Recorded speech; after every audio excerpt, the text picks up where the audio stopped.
You're listening to the Mind Over Murder podcast. My name is Bill Thomas.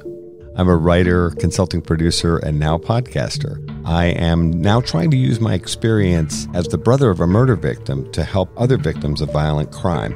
I'm working on a book on the unsolved Colonial Parkway murders, and I'm the co-administrator of the Colonial Parkway Murders Facebook group together with Kristin Dilley.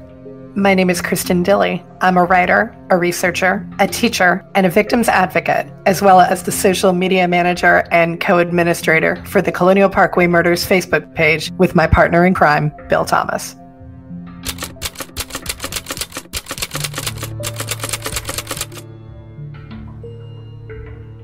Welcome to Mind Over Murder. I'm Kristin Dilley. And I'm Bill Thomas. And welcome to an episode that we're going to call Ruminations with Bill and Kristin. Or like maybe pontifications? I don't know. Okay. I'm trying to come up with the right adjective, and I'm just not sure which it is, but between the two of us, it could be one or the either of those words. What's the question we're asking today? The question that we're talking about, it's actually two questions, and it came as the result of two articles that I saw and decided to share with you, since because they were in my head, it's only fair that they're in yours too. Fair enough. So the first article was about Nashville shooter Audrey Hale and about whether or not the manifesto that she wrote should be released to the public after the behavioral analysis unit is done with it at Quantico. I do remember initially they had indicated, yeah, we'll release this. But the article basically said, actually, we're going to maybe walk back on that a little bit. And the question was, should we be releasing this stuff for the general public to see? Like, of what value is there to see the, I guess in some case, rantings or ramblings of someone like James Holmes or Eric Harris and Dylan Klebold, or in the most recent case, Audrey Hale? And I'm realizing as I'm saying the most recent case, that's not the most recent mass shooting. And that's actually really sad too. Sadly, what's happening now is there are so many mass shootings in the United States, one after another, that I know both of us get confused in terms of which one are we talking about. And Nashville is not the latest mass shooting. We've had several mass shootings since. There's been an agreed upon definition that a mass shooting is someone who is shooting 4 or more people. And that's happening like every single week here in the U.S. and nowhere else on the planet. And we have to keep coming back to that because there are guns around the world. There are crazy people and disturbed people and mentally ill people around the world, some of whom might be violent. But there's nowhere else on the planet that we have this combination of guns and all of these other factors which are resulting in a mass shooting every single week. It's crazy. The question of, do we release these manifestos? I think it's a valid question. I think it's an important question. Now, when we use the term manifesto, of course, what I think arises to everyone's mind is the Unabomber manifesto, which our good friend Jim Fitzgerald has talked about at length, including a couple of episodes on this podcast. I know when you and I were talking off air as we were kicking around this topic, we talked about the value of releasing the Unabomber manifesto, largely because it helped to catch the guy. Let's talk about that for a minute. Just as a reminder, the Unabomber had been killing people for, I think, close to 2 decades, if I'm not mistaken. Yeah. From talking to Fitz. They were still desperate to find this person, and the FBI had been attempting to track him for years. The thinking was that in publishing the manifesto in 2 major newspapers, the New York Times and the Washington Post, if I'm not mistaken, the idea was that perhaps someone would recognize the language, which was very unique, within this lengthy kind of scholarly document with an anti-technology slant. The hope was someone would recognize his language. And we can't forget this. That's exactly what happened. Yes. Now, Fitz and others within the FBI argued in favor of putting out the manifesto with this goal in mind. Look, if we put this out, there's a possibility that someone's going to recognize this language. what happens? His sister-in-law and then her husband, Ted Kaczynski's brother, both read the manifesto after it's published in major newspapers, and they realize this really sounds like the dissertation and other scholarly type documents that Ted Kaczynski had written. And then they contacted a lawyer who contacted the FBI as an intermediary and said, my clients think they know who might be sending out these bombs, and people have been maimed and killed. So it's, I think, very different in some ways. There was an idea which actually worked, which was, we think we might be able to identify this man and therefore hopefully capture him. That's a little different from these manifestos, and I put air quotes around it, that we're seeing from some of these recent mass killers. When you look at mass shooters, even as early as Eric Harris and Dylan Klebold, the Columbine shooters, they had the basement tapes, which they were actually really hoping that those tapes would be released. They never have been. And I believe you said before we went on the air, they'd actually been destroyed, were they not? They were. I'd heard about the basement tapes before, which are a series of 8mm tapes. They were shot on camcorders. Remember, this is 1999. Little mini cams. Yeah, it sounds like a long time ago now. Apparently, the sheriff in Colorado made the decision to ultimately destroy the tapes with the support of the families who had lost loved ones at Columbine High School. Coming up to speed again on the basement tapes, hadn't read about them in a while. These two morons actually thought they were going to become famous, and they even discuss on the tapes who's going to play them in the movie and which filmmaker is going to make a movie about them. I think the last thing we want to do is be playing into the hands of these nut jobs who think this is going to be their way of going out in a blaze of glory by killing a whole bunch of people. The idea, when I first read about the basement tapes, I was appalled just all the way around. And so you look at something like the basement tapes, you look at something like James Holmes' writing, James Holmes being the Aurora movie theater shooter. We get a sense of what his writings were from Carrie Drobin's book, Aurora. That also is not something, I think, that should be floating out and about in the world. It is, actually. You can read James Holmes. I don't think it's really a manifesto. I think it's just notebooks. And I looked at the material in preparing for this broadcast. James Holmes, the Aurora shooter's notebook, is just filled with the ravings of a madman. He's just got the same word repeated over and over again on certain pages. Why? 30 or 40 times. Just that word and a question mark. There are places where he does discuss a bit more kind of planning of where he's going to lash out and where he's going to kill people. He considered airports.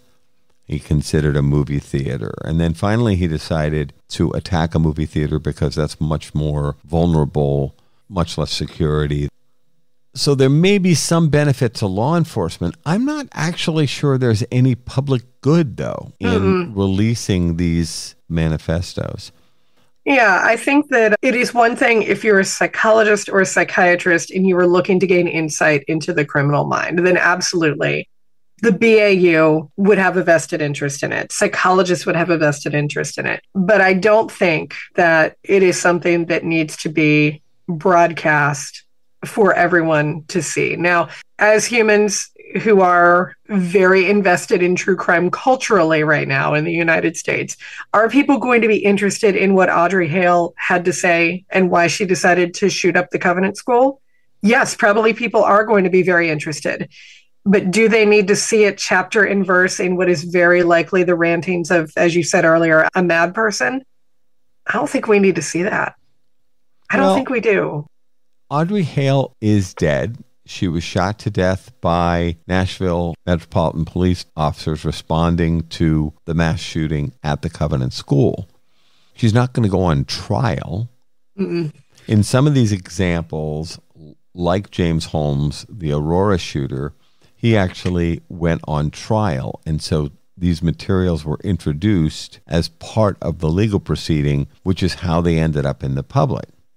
Now, that you actually don't learn that much in the James Holmes example, and we don't know what's in Audrey Hale's notebooks. Apparently, she was incredibly organized and had all of these files and just a lot of material. I think that would probably be worth, as you said a moment ago, Kristin, law enforcement, profilers, the FBI, the Nashville Metropolitan Police Department, the Department of Justice, those people studying to see what's going on with mass shooters of this type and what was Audrey Hale thinking before she made the decision to go in and shoot up a school that she'd actually attended some years before and killed both students and teachers and administrators there. I'm not sure there's really much public benefit to that. No, I don't think there is. I think that as a culture, we are very fascinated, sometimes unhealthfully so, with what goes on in the minds of killers. I think that if the benefit is to law enforcement and law enforcement alone, absolutely they should have access to it. But do the rest of us need to know the murky, dark things that are happening in the minds of the Eric Harris and Dylan Klebold's of the world? I'm going to sleep a whole lot better if I don't know that, I think. And as you mentioned when we were off the air too, Kristin, some of the experts regarding the Klebold-Harris basement tapes had said they didn't want to see those released because they also talked in quite a bit of depth about their planning, what they went out and purchased in order to have weapons and explosives, what materials they purchased. They even videotaped themselves on the way to and from the various stores where they bought these things. They were buying civilian items and then working to turn those into explosive devices with some success. And as you pointed out, one of the law enforcement experts said this actually is a roadmap for someone who might want to commit a similar crime.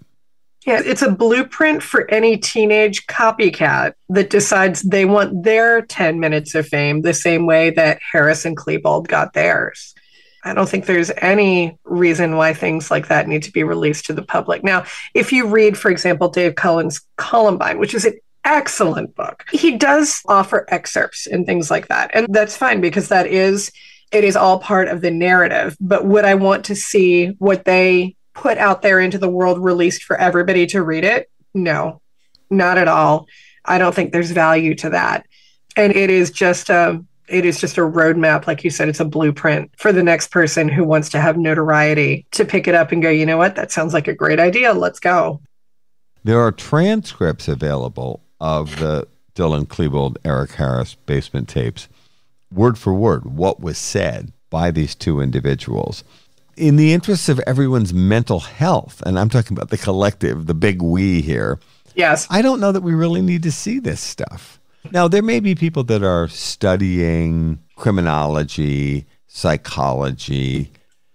They may want access to transcripts of this series of 8mm tapes that the Columbine High School shooters made, but they don't need to see the tapes themselves. And I think what the sheriff was trying to do, and as I mentioned, he had the full support of the families. They were perfectly fine with destroying the tapes because who wants to see those two losers forever boasting about what they were about to do? They shot these tapes over weeks, including just shortly before they actually committed the heinous acts that they brought to Columbine High School that day.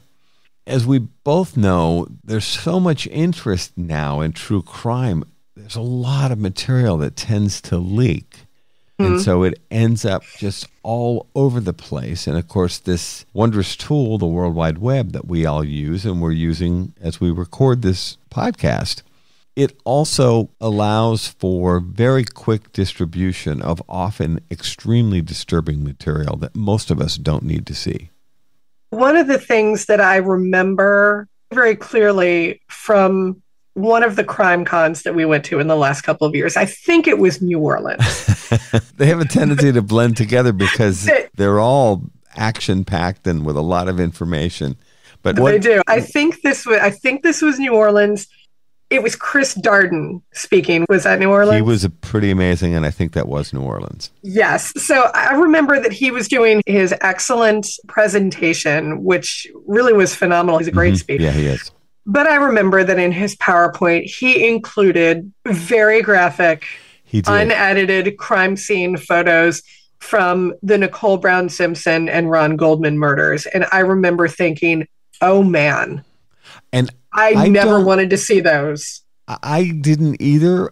And at the same time, I didn't recall those ever being shown publicly before. No, they weren't. To the best of my knowledge, they weren't. And that's the sort of thing that there are people out there who, when they learn about this case for the first time, they go, ooh, let's see if there are crime scene photos. The same way that there are people who Google the Manson crime scene photos. And people have contacted me, and they've actually asked me for copies of the Colonial Parkway murders crime scene photos, which were leaked by the FBI about 13 or more years ago. And I'm going to share them with oddball people that I've never met. There are times when I don't know what to say other than no. Yeah, the number of times we've had that request is a little alarming. It's like, where do you get the idea that might be an actual okay request to make to the brother of a victim? I mentioned to you at one point I was contacted by someone who was purporting to put together a museum about serial killers, and they wanted something of my sister's. Alcatraz East, I think it was. Yeah. Why in the world would you think that was an okay thing to ask? And I've expressed some regret here on Mind Over Murder at different times. We actually didn't end up with very much of the things that belong to Kathy. I'm not a big believer that things are important, but there are times when I think I would have liked a few more little mementos that would have reminded me of Kathy. And I think in retrospect, we made a bit of a mistake. We were in a kind of purging, giving away, boxing it up and shipping it off somewhere mode, mostly driven by my parents, which I understand. But I have regret now that, for example, we threw away hundreds of letters and cards that were sent by Kathy's friends, many of them from the Naval Academy and from the Navy. And they were lovely, and they contained funny stories and things that made them really love and care about Kathy. And my parents decided we needed to get rid of them. I think because perhaps they felt that they were too painful.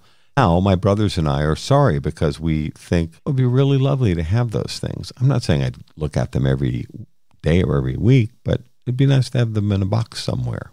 Yeah. Yeah. I think it's odd and sometimes disturbing the way people will ask for things that are incredibly personal and often highly disturbing and expect, for example, to be able to read the rantings of an obviously crazy person or watch these videotapes recorded by these two killers. And with regard to the crime scene photos, Bill and I have both seen them. They are not things that we want to see again. It's just not. I'm sure that there are people out there who are like, they're interested in it. They're invested in the case. They want to know more. Please believe me, you do not want to see what was done to these victims. You just don't, because once you see it, as you've said a number of times, Bill, and I can say too, you can't unsee it. It's not out of your head ever. It's there. Yep. It's there when I close my eyes. It's on the back of my eyelids. You can't unsee it. For every person who reaches out and is, hey, can I see the crime scene photos? You don't want to do that to yourself. You just don't. No, and on some level, I think to myself, I'm going to give you a polite answer, even though I don't really feel like giving you a polite answer. Because for people to say, oh, I want to see the crime scene photos because I'm interested, are you serious? It would be another thing if it was a law enforcement officer or somebody in behavioral analysis, someone that had a legitimate reason to want to study the crime scene photos. But for the most part, those people already have access to them. And even when you and I started working together, it was a bit of a balancing act for me to try to figure out, okay, what details are appropriate for me to ask and what are not. And so for the first couple of years, it was always me prefacing conversations with, if you don't want to answer this, you don't have to, but And you've always been very generous. All of the family members have been very generous about sharing things and insights that are deeply personal.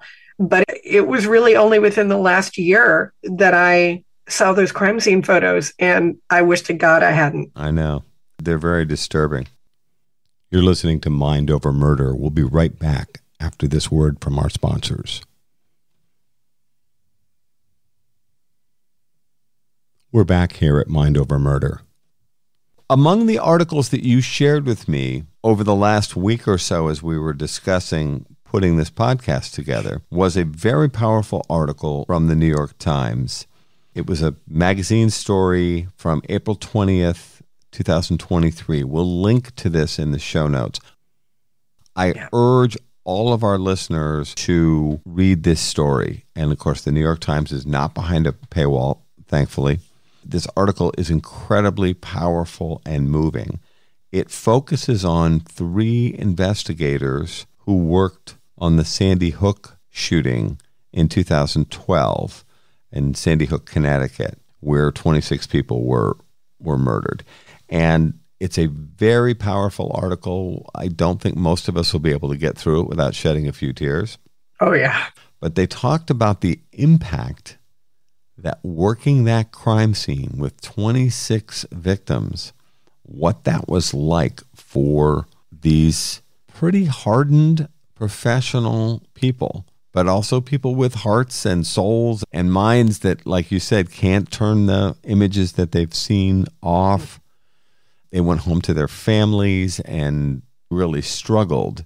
They mentioned that there are 1,495 photos. That's almost 1,500 photos of the crime scene from Sandy Hook, most of which are so horrifying they've never been shown to the public. And they talked about being obligated to show them to Eric Holder, who was then the Attorney General of the United States, and a group of FBI agents and behavioral analysis people. Just the reaction of those individuals. And these are trained law enforcement people who've seen a lot, maybe have seen it all, as we have said. Many of them also had military experience and had seen combat. A number of people in this article actually said that the crime scene photos from Sandy Hook were worse than anything they'd ever seen, even in combat. The slug line for this, it's very evocative, and it's just 2 sentences. They saw the horrific aftermath of a mass shooting. Should we? It's a very powerful question. It is. It was an extremely powerful article. As you said, I cried quite a few times, quite a bit while reading it. It does bring up a very interesting point. While we don't want to encourage the rantings and ravings of people who just want to get true crime famous by releasing the manifestos of mass shooters, should we be doing more to make sure that people understand the outcome of mass shootings? There's a lot of angles for this. Can we do that while still being respectful to the victims? I don't know. I'm not sure that you can do that when it's something like Sandy Hook, when you've got 26 victims and most of them are children. How do you do that? But at the same time, to be perfectly honest, and I remember exactly where I was when I heard about Sandy Hook. I was actually in the front office at my school where I teach now. And I remember thinking, if slaughtered children does not make this country change its stance on gun violence, I don't know what will. And the answer clearly is not that. I'd have to agree. And my personal axis is always going to bend towards respect for victims. Yeah. I have a concern, however, and I think you're touching on this, which is for us as a society, if we don't actually see the damage and the physical damage that's being done by weapons of war, and I'm not talking about a standard handgun here, I'm talking about AR-15 style weapons or the Bushmaster rifle that was used by the shooter in Sandy Hook. If we don't actually see some of the physical damage, on some level we're being shielded, protected from the carnage that's happening in these mass shootings. I was shocked. I remember this happening, but I'd forgotten, or perhaps blocked it from my mind, that 16 little kids had crowded into the bathroom, which was 3 feet by 4 feet, and were all shot to death in that completely confined space. They weren't even able to fall to the ground. The investigators who had to work that crime scene for days were so horrified by what they'd seen and what that shooter and what that gun did to those little children, to the point where they weren't even recognizable as human beings. The level of just shocking injury to these little tiny kids is something that is going to haunt these people, all of these investigators, the medical examiners, everyone that worked this case for the rest of their lives. I'm actually wondering if there's got to be a way for us to come to understand how much damage is being done to these victims and to us as a society by these endless mass shootings. Right after the Nashville Covenant School shooting, it was either the evening of or the day after, the Washington Post made what I think was a pretty bold step, and they produced a piece called The Blast Effect. It shows what AR-15 rounds do to the human body when it blasts through tissue, bones, and organs. And they did it in a way that's very interesting. They did not use crime scene photos, but they did some like 3D modeling where every time you scrolled up on the screen, there would be a picture of just a facsimile of a human body, no features or anything like that. And it would show the pattern of injuries obtained by, they chose 2 people from 2 school shootings. They picked a child from Sandy Hook, and they picked a student who was killed at Parkland. They had gotten permission from both of these children's parents to use the injuries that happened to their kids as part of this article. They basically showed in real time when a child gets hit with 6 rounds from an AR-15, this is what happens. And I actually want to quote this thing from the Washington Post, really, because Washington Post printed a justification for why they did this. And so I want to quote from them real quick. The catastrophic damage the bullets from AR-15s cause inside human bodies is rarely made public in detail.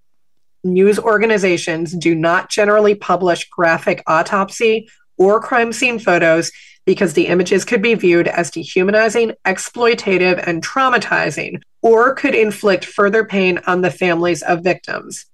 As a result, the damage AR-15 fire can do to a human body, a great deal more than handguns, is not widely understood. When we set out to chronicle the story of the AR-15 in America, we searched for ways to illustrate the effect on bodies in an unflinching but respectful manner. We recognize this presentation may disturb readers, but we determine the information it contains is crucial to the public's knowledge. And then it goes on from there. I like the fact that they did 2 things here, that they acknowledged we realize what it would do to these families to show these crime scene photos. But we also acknowledge that we have to make people aware of what happens when you hit the human body with this many high velocity rounds. The story definitely was divisive. I had a friend who posted it on Facebook, and then she edited her post to say, actually, you know what? I'm taking this link down because I don't want people to click on it and be traumatized, but I am going to tell you why you should read it. So she didn't provide the link, but she did say, here's the information, here's how you can Google it and find it, but I'm not going to link it because it's very upsetting. Like, she described how upset she got. It's an interesting conundrum, but ultimately, I think Washington Post deciding to produce that piece, it was upsetting, absolutely, but it was brave and it was necessary too, I think. The article, The Blast Effect, ran in the Washington Post on March 27th, 2023. Before people complain that the Washington Post is hidden behind a paywall, this article is available for free on the Washington Post website. I just reconfirmed that. And the reason that they did that is because they want people to see this article. Now, you can read the material or not, but we're going to link to it. The information is available, and it is an extremely powerful and, as you said, Kristin, disturbing article. But I think this information needs to be out there, because for us to go through one mass shooting after another, particularly now we have this whole series of mass shootings at schools and churches and synagogues and mosques and dance schools and just on, and yet we don't ever see much evidence of what actually transpired in these mass shootings. We're just seeing articles and we see pictures of first responders and ambulances and the fronts of buildings. We see the Uvalde Elementary School, but we don't see inside. And we certainly don't see the damage that's been done to the buildings, to the community, and most importantly, to the people. I can already anticipate, because we get blowback whenever we talk about guns and gun violence and mass shootings. And there are people who don't want to hear it. They don't want to hear it from us. As a teacher who deals every day with the disturbing realities that come with having guns in the school and with mass shootings being a regular thing, this is something that is constantly on my mind. And as Bill is the brother of a murder victim, we've got a lot of credibility wrapped up in this issue.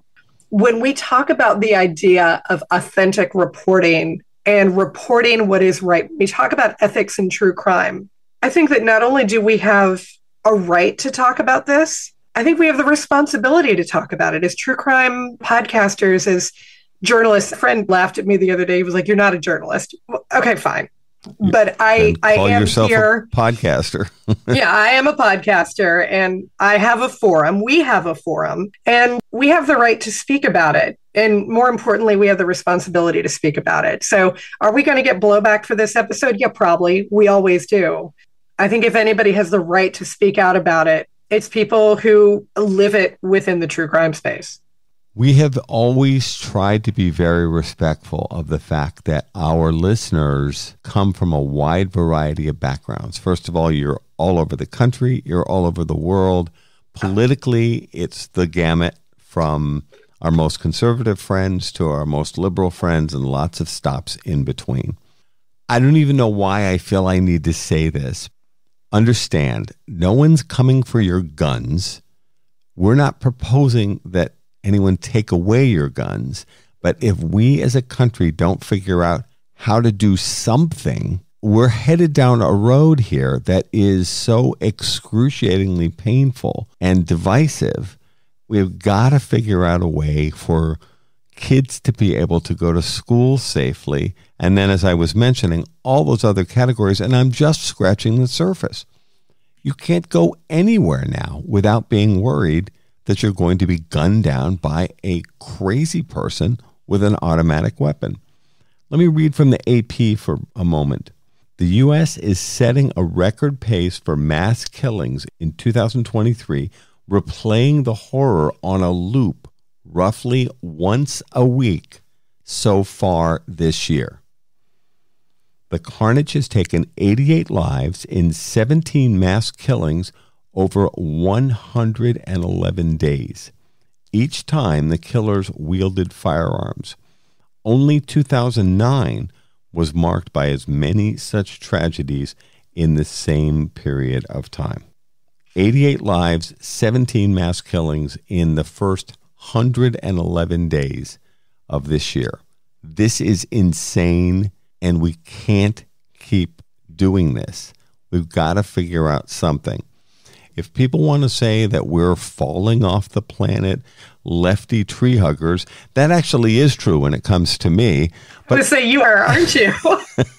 And I'm not embarrassed about that.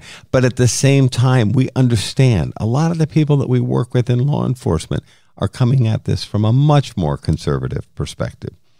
I am respectful, and I know, Kristin, you are too, of our friends and family that are coming at this from perhaps a more conservative, perhaps even pro-gun point of view. But I don't think it is bomb throwing in any way, shape, or form to say we have to do something together to figure out how to address this issue.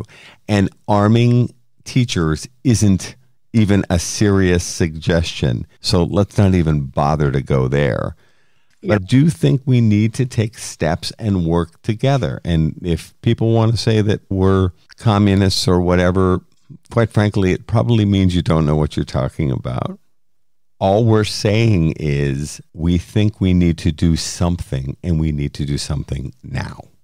One of the other things that also came up when I read this piece, but particularly the New York Times piece about the incredibly brave law enforcement personnel who had to deal with the carnage at Sandy Hook. We need to be doing more as a country to address for the first responders and the families of victims, helping them get past the trauma that comes with living with something like this. Whether it's responding to 16 young children crowded into a bathroom who have been shot to death, or whether it's a family member who has lost one person in their family to gun violence. We still, I think, need to be doing better as a country in terms of how can we support you? How can we help you? This is hard stuff to live through. And Bill, I know you can attest to that. And I never signed on for this. I am not in law enforcement. I'm not an investigator. I'm not a cop. I have tremendous respect for our friends in law enforcement that do these jobs that many of us wouldn't have the heart to do. Me included. I would not be able to do this kind of gig. No, not at all. And so whether it is all of us maybe learning a little bit more about trauma response and how to better help people who have been in a traumatic situation, or whether it's going a step bigger and reforming healthcare in this country so that mental health is not stigmatized and so that we have more options in terms of getting therapy or counseling or whatever the heck else it is that you need once you've had to deal with this. I think that's another step we need to take as a country. If we're going to deal out this level of violence, we need to figure out a way to support the people who have been impacted by it. That goes from me as someone who has been a victim of crime, you who is the brother of a murder victim. I can't think of a single person that I know within the true crime space who either hasn't been in some way, shape, or form touched by crime. I'm not advocating that we all get together and sing Kumbaya around a fire or anything like that, but I'm also thinking that probably wouldn't hurt for everybody to sit down and have a therapy session or something like that all together. It is hard to deal with. It is rough. The thing that nobody tells you when you deal with this, and again, I know you can attest to this, Bill, especially if you don't sign up for it, is you don't suffer just one time. It's not something that happens and then magically you wake up and you're better. You deal with it over and over again every single day. Your family's dealt with it for 35 years. I can't even imagine. As we steer this episode to a close, I just want to summarize where I am, and then I'd like to hear, Kristin, if you're at the same place or not. We've always committed, by the way, that we don't have to agree on every little thing. I like the fact that we have different perspectives. I'll put this out from my point of view. Your mileage may vary. In thinking about these two issues for today's podcast, should law enforcement be releasing manifestos of this type? In thinking about it, I think the answer for me is no. Interestingly, the related question about whether or not we should be seeing more evidence of what's happening physically to our victims in these mass shootings, as long as we can do this in a way that's respectful of victims and victims' families, and I know this is a hard one, I actually think we may want to be thinking about finding ways to allow people to see the horrific damage that's being done by these weapons of war. So I'm actually leaning towards perhaps allowing some limited public and media viewing of what is actually happening to these victims, because I think people would be shocked. And what I hope would happen is they would be galvanized into taking active steps to do something about gun violence here in the U.S. I'm with you on, I'm like 95% of that. I do agree that yes, the manifestos, the rantings, the ravings, the whatever you want to call it for mass shooters, We don't need to be putting that out there. Are we going to be curious about what was in Audrey Hale's notebooks? Yeah, absolutely. But do we need to see it? No. If the FBI says, hey, we don't want to release it because we don't think it's a good idea, I'll respect your opinion. We probably don't need to release it. We don't need to see it. The crime scene photo issue is harder because, as you said, it would have to be done respectfully. I'm not sure what that would look like. So I'm always a little hesitant to agree to something without knowing in full how would this look. I'm all about planning an organization, and I don't like agreeing to things if I don't know how it's going to work out. In terms of wake-up calls, might be a good one. But the cynical part of me is afraid and does not want to see what would happen if people looked at that and were like, I'd still rather have my gun. And I know that there would be people who would react that way. And I don't know if my bruised little heart can take that.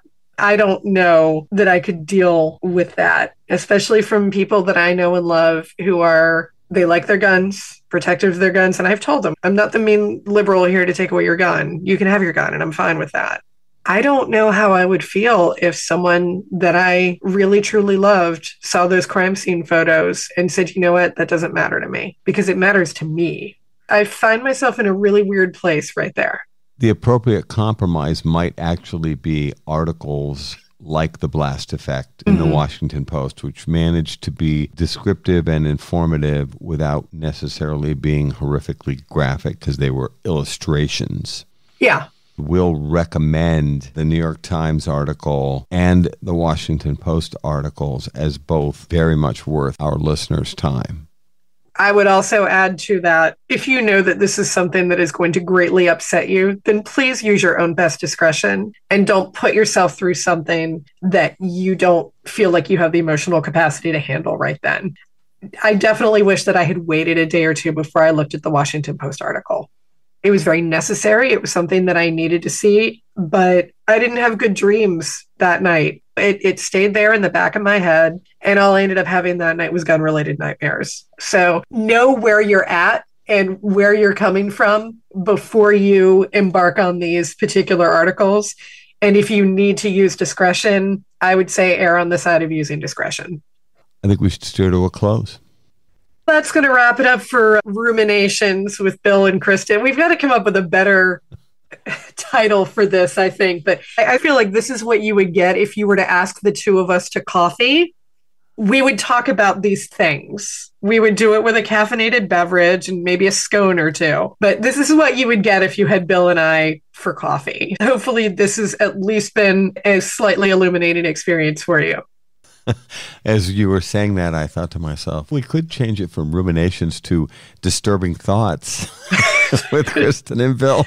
Disturbing conversations with Kristin and Bill. Disturbing but necessary conversations with Kristin and Bill. We'll figure out some sort of title for this, but we do hope that you have enjoyed spending a little bit of time with the two of us today. If you like what we're doing with the podcast, please do make sure that you leave us a 5-star rating and review on any of your podcast platforms. Do check us out on social media. And we do still have merchandise, by the way, over at TeePublic. Please do feel free to buy some Mind Over Murder merchandise. We love seeing you at CrimeCon and various other places in that merch. That's going to do it for this episode of Mind Over Murder. We'll see you next time.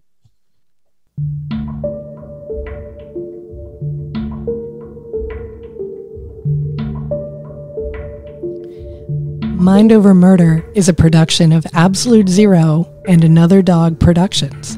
Our executive producers are Bill Thomas and Kristin Dilley. Our logo art is by Pamela Arnois. Our theme music is by Kevin MacLeod. Mind Over Murder is distributed in partnership with Crawlspace Media. You can follow us on Facebook, Twitter, or Instagram. You can also follow our page on the Colonial Parkway Murders on Facebook. And finally, you can follow Bill Thomas on Twitter at BillThomas56. Thank you for listening to Mind Over Murder.